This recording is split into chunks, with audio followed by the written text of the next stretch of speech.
Tu n'as ni besoin d'argent ni besoin de 6 mois pour lancer un premier MVP et je vais te le montrer. Sur les 3 derniers mois, j'ai fait plus de 500 000 impressions sur LinkedIn avec différents posts sur ce sujet du MVP et 3/4 de mes calls avec des entrepreneurs tournaient autour de ce sujet-là. Et s'il y a bien une chose que j'ai compris, c'est que ce concept de MVP pose toujours autant de problèmes et de questions. Pourtant, c'est un concept très simple. L'objectif d'un MVP, c'est de mettre quelque chose entre les mains de ton utilisateur pour valider ou invalider tes hypothèses et donc récolter du feedback et itérer. C'est aussi simple que ça. Aujourd'hui, je vais te montrer les 9 principales façons de construire un MVP sans argent, sans y passer 6 mois et sans forcément avoir des compétences tech poussées. Il y a 3 choses quand même à savoir qui sont hyper importantes avant de commencer à build ton MVP. Le premier, c'est que ton MVP va largement changer. Faut pas croire que YouTube s'est lancé directement avec une plateforme vidéo. À la base, c'était un site de dating vidéo. Slack était simplement une messagerie d'un jeu qui a flop. Twitch, c'était un mec qui se filmait 24 heures sur 24. C'était juste ça le concept de base. Bref, les MVP, ce que tu vas lancer, ce que tu vas confronter au marché, ça va te permettre soit d'itérer, soit de pivoter. La deuxième chose à savoir, c'est que ton MVP va faire fuir des gens et c'est tant mieux, c'est ok, c'est même désirable. Il y a beaucoup de gens qui se disent, si je donne mon produit aux gens et qu'ils aiment pas, bah ça va tuer ma boîte. Ok. Posons-nous 2 secondes, imaginons le pire. Tu montres ton produit à quelqu'un, il n'aime pas, il ne veut pas l'utiliser. Le lendemain matin, qu'est-ce qui est différent? Qu'est-ce qui a changé? Rien. Au final, tu n'as pas perdu de cash, ton co-founder, il est toujours là, tu peux contacter quelqu'un d'autre et tu peux même améliorer le produit et recontacter cette personne dans 1 semaine en lui disant que tu l'as amélioré, en lui proposant de le réessayer. Bref, ton produit il va faire fuir des gens, c'est pas grave ce que tu cherches, c'est pas des mainstream users, mais tes early adopters. Eux n'ont aucune aversion à la nouveauté, à l'innovation, ils sont là pour essayer, ils savent qu'il y aura des bugs et c'est pas grave, ça les dérange pas. Troisième élément, tu vas peut-être échouer. En fait, le MVP ne te garantit pas le succès, il ne garantit pas que ton idée va marcher à tout prix. Par contre, ce que te garantit le MVP, c'est que tu sauras si tu te trompes en 8 semaines et pas 6 mois, en 500 € dépensés et pas en 50 000, et tu auras parlé à des vrais gens, tu auras découvert de nouveaux insights, des nouvelles problématiques, tu pourras pivoter sur un nouveau projet. En tout cas, tu vas économiser du temps et de l'argent. Bon, maintenant qu'on s'est dit tout ça, on va passer directement aux choses sérieuses, les 9 principaux types de MVP. Chaque type est hyper important à connaître parce qu'il intervient à différents stades de la validation de tes hypothèses, de l'intérêt simple à la willingness to pay, etc. Ces 9 principaux types de MVP sont répartis en 3 grandes catégories, comme je le disais, en fonction de l'avancement de tes hypothèses. Les premières catégories, c'est les smoke tests qui permettent une validation très rapide, principalement basé sur l'intérêt, on va plonger dedans, il y a différents types. Ensuite, il y a les Learnings MVP qui permettent d'avoir un apprentissage plus concret, plus précis sur la problématique, sur à quel point ta solution répond à cette problématique. Et enfin, le Real Product MVP, où là, tu vas vraiment mettre quelque chose d'abouti dans les mains de ton utilisateur pour qu'il puisse utiliser ce produit, te faire des retours dessus et que tu saches si oui ou non, il faut vraiment aller le coder. D'ailleurs, si tu restes jusqu'à la fin, je te donnerai un petit secret et un bonus pour te faciliter la vie, savoir quel MVP construire, comment, les meilleurs outils à utiliser, des prompts IA, bref, tu auras tout ça. Reste jusqu'au bout, c'est très important que tu puisses comprendre avant ça les différents types de MVP et comment les utiliser.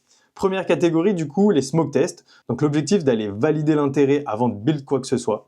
Donc le premier type, très classique, c'est la landing page.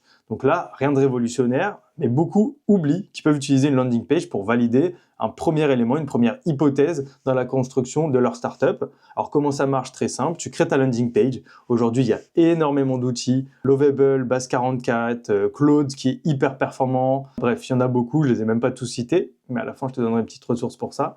Tu mets un call to action sur ta landing page, s'inscrire à la waitlist ou réserver maintenant. Tu récoltes tous les emails, c'est des leads, et tu mesures combien cliquent, combien s'inscrivent. Tu peux même tester plusieurs landing pages pour tester plusieurs propositions de solutions, plusieurs propositions de valeur, voir laquelle intéresse le plus. Et donc, ça va orienter tes choix quant au MVP que tu vas vouloir construire derrière. Quand l'utiliser, comme je le disais, quand tu veux tester l'intérêt général pour l'idée, valider le positionnement et aussi te construire une waitlist pour que, au moment où tu vas sortir un MVP produit, mettre quelque chose réellement dans les mains de ton utilisateur, tu aies déjà une base de leads que tu pourras contacter et donc tes premiers utilisateurs. Bon, la limite, c'est que tu ne mesures pas vraiment la willingness to pay en faisant ça, mais t'inquiète pas, on a une solution à ça dont je vais parler juste après. Le deuxième type, c'est le Fake Door MVP. Alors, le Fake Door MVP, c'est pour les personnes qui ont déjà un produit ou qui ont déjà une maquette et qui veulent tester l'intérêt d'un bouton, d'une nouvelle feature. Donc tu vas mettre dans un produit existant, sur une maquette existante, une fonctionnalité qui n'existe pas. Quand l'user clique, il est redirigé vers Coming Soon, Interested. Et donc tu récoltes là encore l'email, c'est une sorte de waitlist. Tu mesures combien clique et combien seraient a priori intéressés par cette nouvelle fonctionnalité. C'est intéressant de l'utiliser quand tu as déjà un produit, du trafic, tu veux tester une nouvelle feature et tu veux valider avant d'investir dans le développement. Un exemple hyper connu, c'est celui d'Amazon, qui voulait tester l'intérêt pour Amazon Prime avant de construire cette plateforme. Ce qu'ils ont fait, c'est qu'ils ont ajouté un onglet Prime Video sur leur site. Quand les gens cliquaient, il y avait écrit Coming soon to your region. Et ça leur a permis de traquer combien cliquent, d'où ils viennent, et d'affiner en fonction des pays, des zones géographiques qui étaient le plus intéressés par cette fonctionnalité. Le troisième type, et là on va parler monétisation, willingness to pay, c'est le pre-order ou le crowdfunding MVP. Donc là, l'objectif c'est de valider l'intérêt à payer le produit avant même de commencer à le construire. Ça peut se faire à travers deux types, soit une landing page sur laquelle tu vas faire des préventes, c'est l'option numéro 1. Donc plutôt que d'avoir un bouton waitlist, tu vas avoir un bouton prévente où la personne peut directement acheter. Tu lui dis que le produit n'est pas encore prêt, qu'elle l'aura une fois prêt. Et là, tu as du cash pour produire le produit et surtout valider la willingness to pay. La deuxième option, c'est les campagnes de crowdfunding via Kickstarter, Ulule ou autre. Mais ça peut être un peu chronophage, ça demande de faire du marketing autour de la solution, de réunir des fonds, ça peut prendre du temps. Là, c'est assez utile pour des hardware products, pour tester la willing to pay et pour lever une certaine quantité de capital avant de produire, surtout pour des produits physiques. Maintenant, le quatrième et dernier type d'MVP de la première catégorie, c'est les campagnes d'email MVP. Donc là, en fait, c'est exactement le même principe que la landing page, sauf qu'au lieu d'avoir une landing page, tu vas faire une campagne d'email marketing auprès de personnes que tu as identifiées, dont tu as récolté les emails au préalable, ou via LinkedIn directement, mais cette fois-ci du coup en outreach, et tu vas mettre un call to action dans ton mail vers une waitlist ou de la prévente. Maintenant on passe à la deuxième catégorie de MVP. Cette deuxième catégorie a pour objectif d'en apprendre davantage sur le problème et la solution en profondeur. Là, on ne veut pas juste savoir si les gens seraient intéressés et prêts à payer éventuellement, mais on veut vraiment aller creuser sur la solution qu'on va leur apporter, est-ce qu'elle fonctionne ou pas, est-ce qu'elle résout réellement leurs problèmes, et sur l'utilisation qu'ils pourraient en faire et donc leurs problématiques profondes. Premier type, hyper efficace, hyper utile et encore plus aujourd'hui à l'ère de l'IA, c'est le concierge MVP, 100% manuel ou presque. En gros, l'idée, c'est que tu vas aller faire le travail manuellement pour chaque client. Pas de tech ou quasi pas d'automatisation ou quasi pas, juste toi, ton cerveau, tes mains. En gros, on va prendre un exemple très concret. Imaginons que tu aies identifié qu'il y a un problème de facturation chez les PME. Elles ont du mal à éditer leurs factures, les mettre au propre, que sais-je, peu importe. Toi, ta solution, c'est un outil IA qui permet justement de reprendre ces factures avec quelque chose de très RGPD, sécurisé, et de leur faire un compte-rendu, un dashboard où ils peuvent tout voir. Bref, un truc assez poussé en termes d'IA, tu vas pas construire directement l'IA. Ce que tu vas faire, c'est que tu vas récupérer toutes leurs factures à la main, dans un espace dédié. Toi, tu les traites manuellement, tu fais un dashboard manuellement, toi-même, tu crées le dashboard. Tu peux le faire avec de l'IA éventuellement, mais tu crées le dashboard toi-même, puis tu le renvoies à ton client. C'est toi qui fais le process, c'est toi qui produis le livrable, et ça te permet à la fois de tester le process, de savoir comment il fonctionne, mais surtout de tester l'outcome. Est-ce que la solution que tu avais en tête correspond vraiment à ta cible? Est-ce que ça résout réellement cette problématique? Soit oui, tu valides qu'effectivement ce process que tu pourras automatiser plus tard répond vraiment à la problématique et dans ce cas-là, une fois que tu l'as validé, tu pars sur le développement. Soit tu vas te rendre compte que la solution que tu avais imaginée ne permet pas réellement de résoudre la problématique de ta cible et là, tu auras économisé 2, 3, 4 mois de dev et 50 000 € dans un MVP. Le sixième type de MVP, c'est le Wizard of Oz MVP. Donc là, c'est une fake automation. En gros, tu vas faire croire à ton client qu'il y a une automatisation, mais en fait, c'est toi qui fais, comme une conciergerie derrière, qui fait le travail à la main. Donc la petite différence, c'est que dans le premier cas, avec le concierge MVP, tu dis clairement à ta cible que c'est toi qui fais le travail à la main. Dans le deuxième cas, tu fais croire à ta cible qu'il y a une automatisation. Tu vas avoir par exemple un site ou un landing page qui fait croire que c'est automatisé, où le client va remplir des informations, il va y avoir une jauge de chargement qui lui dit que les informations sont en cours de traitement et qu'il faut revenir dans 24 heures. 24 heures plus tard, la donnée a été traitée, le résultat est prêt, et en réalité, c'est toi qui l'auras fait de ton côté.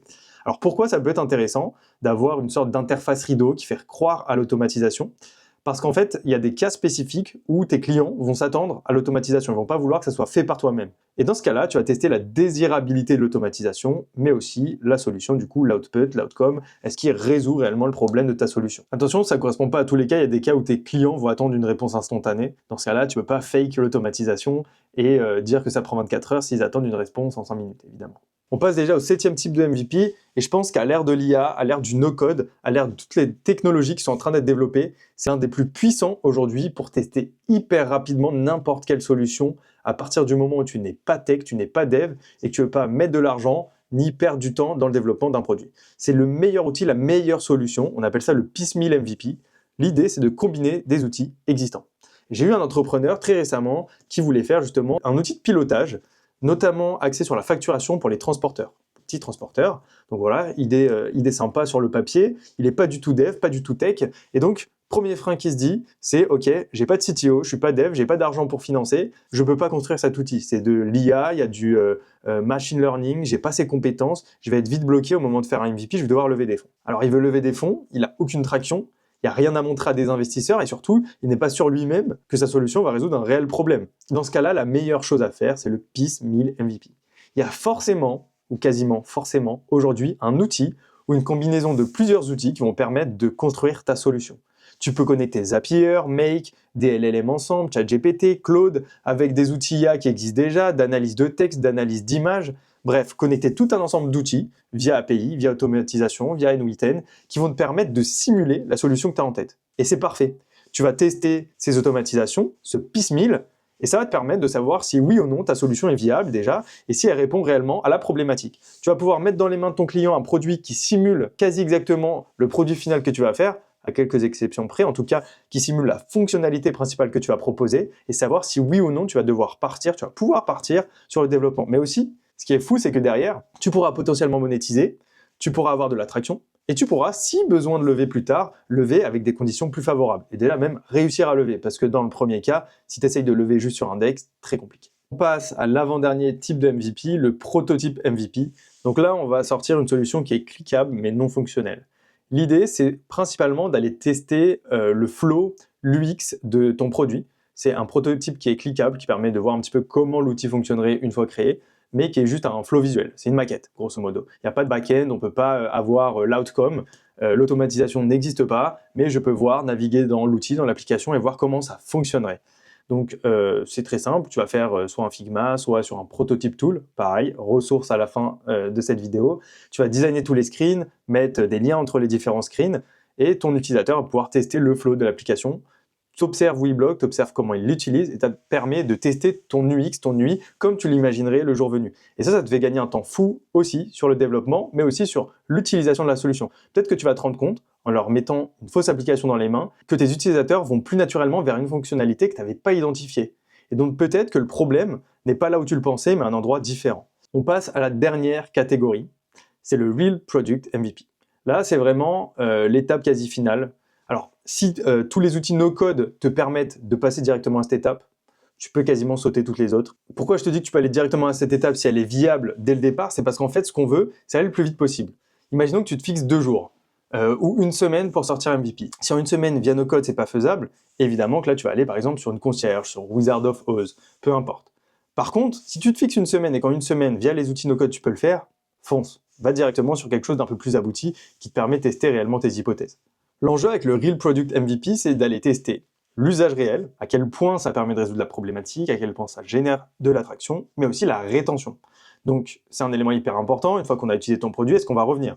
Est-ce qu'on y voit assez de valeur ajoutée? Est-ce que le problème, en fait, est au final assez douloureux? Donc, on va se concentrer, comme le nom l'indique, sur une seule fonctionnalité. Attention, peu importe le MVP que vous allez construire, l'idée, c'est de se concentrer sur une seule fonctionnalité. En fait, on ne veut pas aller tester 1000 hypothèses en même temps. Pourquoi? Parce que quand tu vas faire ton test, tu ne pourras pas savoir quelle hypothèse a bloqué, laquelle est vraie ou fausse. Imaginons que tu fasses un MVP en no-code avec 6 fonctionnalités et que les utilisateurs ne restent pas. Comment tu vas savoir quelle fonctionnalité a fait que ça ne fonctionne pas? Peut-être qu'une isolée, toute seule, fonctionnerait très bien, résoudrait parfaitement le problème, mais que les 6 ensemble donnent quelque chose de très chargé qui fait perdre du temps à la personne qui l'utilise, il ne comprend pas comment ça fonctionne. Il faut tester les hypothèses une par une. Est-ce que les gens ont un intérêt? Oui ou non? Est-ce que les gens veulent payer? Oui ou non? Est-ce que cette fonctionnalité apporte de la valeur? Oui ou non? Est-ce que cette fonctionnalité résout le problème? Oui ou non? Donc voilà, 2 conditions pour l'utiliser. Soit tu as déjà validé via une conciergerie, via un wizard, soit via le prototype. En tout cas, tu as déjà validé l'intérêt pour la solution vis-à-vis du problème que tu cibles. Tu es sûr de ta core feature à coder. Tu l'as validé en amont, à la fois via ton discovery, mais aussi via tes premiers tests MVP. Ou alors, tu sais qu'en un temps très court, tu peux sortir cette version-là. Les avantages, comme je le disais, c'est d'aller tester la rétention, l'intérêt réel, à quel point ça résout la problématique, mais aussi de récolter un maximum de data sur l'utilisation que va en faire ta cible et te projeter sur quel produit tu pourras réellement développer après.